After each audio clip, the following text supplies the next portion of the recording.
Welcome to our channel. Today we how to authorize Mailgun for automated onboarding emails, beginner guide step by step clearly.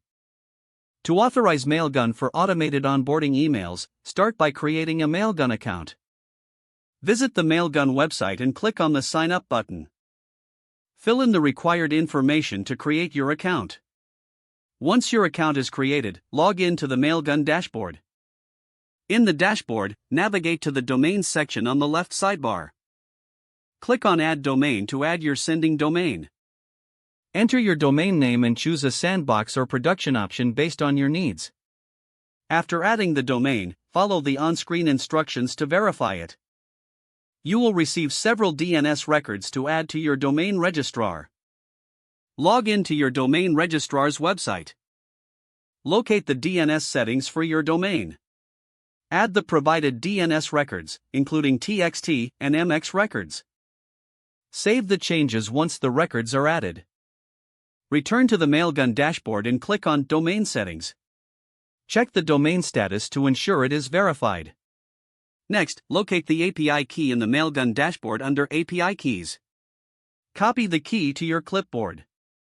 In your application, integrate the Mailgun API using the copied key. Follow the documentation for your programming language or framework to set up the Mailgun client. Create a function to send emails using the Mailgun service. Set the necessary parameters, including the recipient's email and email content. Test your email sending function to ensure it works correctly. Set up your automated onboarding email trigger in your application. Configure the trigger to call the email sending function when a user signs up. Finally, test the onboarding process by signing up with a new email. Monitor the results in the Mailgun dashboard to confirm that emails are sent successfully. If the page does not load, refresh the browser or try again in a private or incognito window.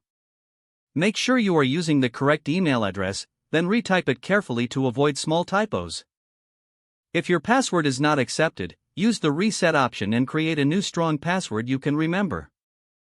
Check your spam folder for verification or security emails, then complete any requested confirmation steps. Don't forget to like this video and subscribe to our channel for more step-by-step tech guides.